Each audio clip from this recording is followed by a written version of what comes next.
బాలికపై అత్యాచారం కేసులో ముగ్గురు నిందితులను ఫోక్సో యాక్ట్ కింద అరెస్టు చేసి పోలీసులు రిమాండ్కు తరలించారు.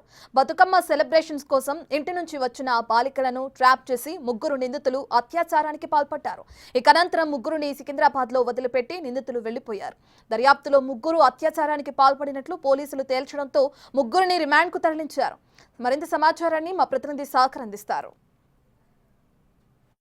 హైదరాబాద్లో ముగ్గురు మైనర్ బాలికలపై అత్యాచార ఘటన సంచలనం సృష్టించింది. ఈ కేసులో నలుగురు నిందితులను ఇప్పటికే ఫోక్సో కేసు నమోదు చేశారు. మరో లాడ్జ్ నిర్వాహకుడిపైన కేసు నమోదు చేసి అల్వాల్ పోలీసులు రిమాండ్ తరలించినట్లుగా కూడా తెలుస్తుంది.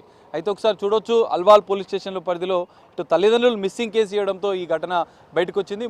ముగ్గురు మైనర్ బాలికలు ఇంట్లో స్నేహితులతో కలిసి బయటికి వెళ్తామని చెప్పి వాళ్ళు సికింద్రాబాద్ వెళ్ళారు. సికింద్రాబాద్ వెళ్ళిన అనంతరం అక్కడ ఒక ఆటో డ్రైవర్ మధు అనే ఆటో డ్రైవర్తో పరిచయం ఏర్పడింది.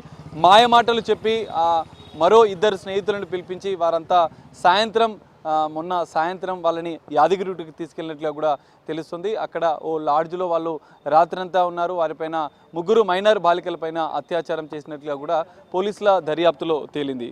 మధు తన ఇద్దరు స్నేహితులు నీరజ్, అరవింద్ అనే ఇద్దరు స్నేహితులతో కలిసి ఈ ముగ్గురు మైనర్ బాలికలకు మాయమాటలు చెప్పి యాదగిరిగుట్టకు తీసుకెళ్లినట్లుగా కూడా పోలీసుల దర్యాప్తులో తేలింది. ఇప్పటికే ఈ కేసుకు సంబంధించినటువంటి పూర్తిస్థాయి దర్యాప్తు అల్వాల్ పోలీసులు చేసి ఇందులో ముగ్గురు నిందితులపైన పోక్సో యాక్ట్ ప్రకారం కేసు నమోదు చేశారు.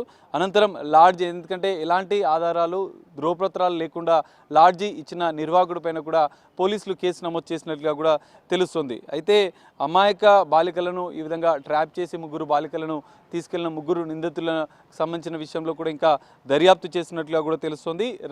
మొన్న రాత్రి వారిని తీసుకెళ్లి ఉదయం తెల్లవారుజామున వారిని తిరిగి హైదరాబాద్కి తీసుకెళ్లి సికింద్రాబాద్ ప్రాంతంలో ఆ ముగ్గురు బాలికలను వదిలిపెట్టి వెళ్ళినట్లుగా కూడా తెలుస్తుంది.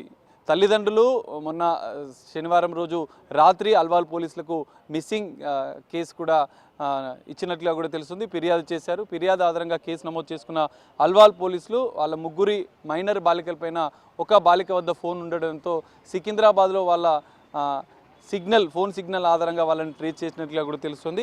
వాళ్ళని పిలిచి కౌన్సిలింగ్ చేసి వాళ్ళని విచారించిన అనంతరం కూడా ఈ అంశం అనేది బయటకు వచ్చింది.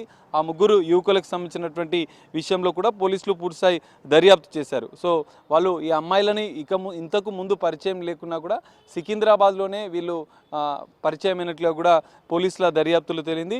ముగ్గురు వారసుగూడకు సంబంధించినటువంటి మధు, నీరజ్, అరవింద్ తో పాటుగా సోమేష్ అనే యాదగిరిగుట్టకు సంబంధించిన లాడ్జి నిర్వాహకులపైన కూడా పోలీసులు కేసు నమోదు చేశారు.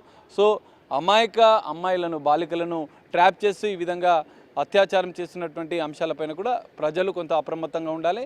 ఎవరైనా గుర్తు తెలియని వ్యక్తులు చెప్పే మాయమాటలు నమ్మకుండా ఉండాలంటూ కూడా ఇటు పోలీసులు సూచిస్తున్న పరిస్థితి. సో సంచలనం సృష్టించిన ఈ కిడ్నాప్ అత్యాచారం కేసులో అల్వాల్ పోలీసులు ముగ్గురు యువకులపైన ఫోక్సో యాక్ట్ ప్రకారం కేసు నమోదు చేసి రిమాండ్ తరలించారు. లాడ్జ్ నిర్వాహకుడు ఎలాంటి డాక్యుమెంట్స్ లేకుండా లాడ్జి ఇచ్చినటువంటి నిర్వాహకుడి పైన కూడా కేసులు నమోదు చేశారు. సో గుర్తు తెలియని వ్యక్తుల పట్ల అమ్మాయిలు, యువత అప్రమత్తంగా ఉండాలంటూ పోలీసులు సూచిస్తున్న పరిస్థితి కనిపిస్తుంది. కెమెరామెన్ లక్ష్మీకాంత్తో కలిసి సాగర్, బిగ్ టీవీ, అల్వాల్ నుండి.